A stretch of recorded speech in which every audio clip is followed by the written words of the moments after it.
So it's not about me. And when that becomes like a mantra, and it's an ongoing exercise that you have to do until you die, I guess. It helps you order. You're talking about the sequence. It helps me and it helps people put the right things first. And the right thing first is in leadership. What do I need to change to add value? And the rest, it just comes naturally. It will. So, and I also subscribe into this theory of not about me. You can keep that one, by the way. Thank you. So my new business card. So one of the strangest things in my life is basically whenever we are all humans, right? So we exhibit this. So whenever I prayed about me, whenever I worked for me, I was grossly unsuccessful. Whenever I basically did it for my brother, whenever I did it for my family, whenever I did it for my employees, whenever I did it for others, I was wildly successful. And there were times when I remember the reason why I went to United States is not because I wanted to have a master's degree. I actually wanted to get married to my girlfriend. She was in India, and I wanted nothing to do with going to America. And then I get this call in October when my brother has bipolar depression, and he broke his left arm, and basically he just called and he said, listen, I don't think I can take care of the family.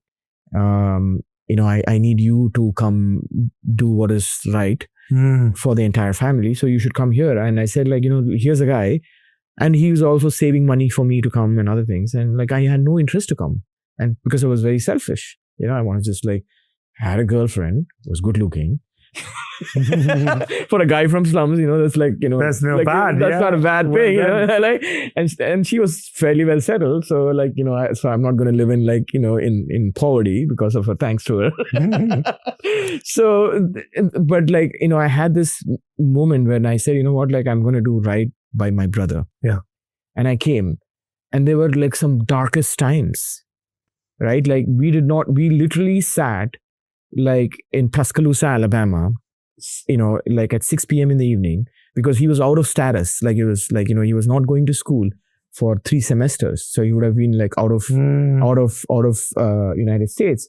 So, but we had applied for another student visa for him. And that university said, you have to get transferred from the other university to this university. There are 2 ways of doing about it. Just go cross the border and come back. Or basically go do a legal thing. And so we both are sitting at 6 p.m. in the night, on McDonald's, right? And we are looking at the sky and saying, I was telling my brother, maybe we should just cross the border and come back. And my brother is looking at me and saying, are you sure? Because you both are going to be checked out of the country. I said, that's fine. Let's do it. And so even in the darkest moment, we found hope. We called someone, and that person said, we got a lawyer. Let's go figure it out. Not an insurmountable problem. And all things fell in place because the pursuit was not for me. The pursuit was for him. Yeah. Yeah. Right. And that pursuit changed my life because I couldn't have gotten my funding 30 minutes. I literally got I literally put $34 in my registrar's office at 3:54. 4 o'clock was the deadline. No way. Right? And I did not have funding till 3:30 that day. And I just showed up at my professor's office, not even knowing that guy is going to meet me. And I said, I know you're expecting a guy. It's not me. It's not that same guy. But the admin thought it was that guy.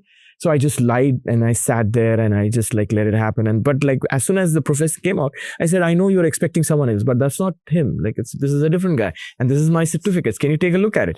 The guy just said yes, out of nowhere. So the reason why I share this story is people make all things about them. Yeah. And when they do that, they lose something that they have, which is very divine inside them. I fully agree. And that gets corrupted. And once that gets corrupted, it's like a vicious cycle. You just attract bad energy after bad energy after bad energy. And the way in which we designed society reinforces that. Oh, Unfortunately. absolutely. If you're not like, if you don't like fly planes, then you're not successful. If you don't like drive a Lamborghini, like you must be an idiot. Like if you didn't like, marry a rich girl, then you must be like a bad looking guy. And I mean, this is, if you take all the HR practices, all the people practices, they're all scarcity based. Yeah. And everywhere actually is I doubt what the other one is going to do. So I'm going to control them.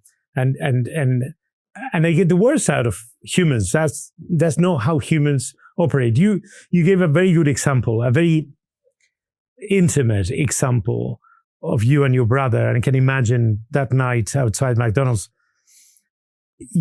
And of course you knew your brother, and he was very close to you.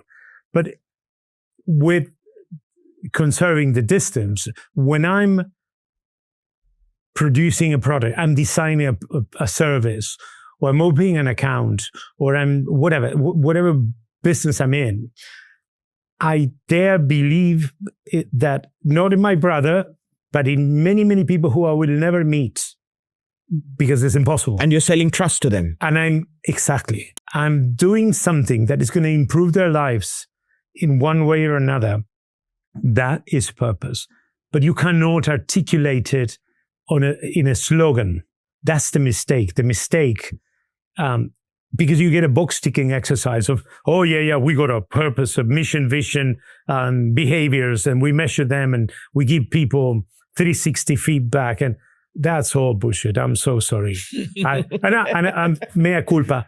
I have done it for me. Yeah, we have all done it. Yeah. But in the last 25 years, I said, I'm not going to be part of the problem. So for as long as I am in this planet, I'm going to challenge this. My book is going to be called Change How We Change.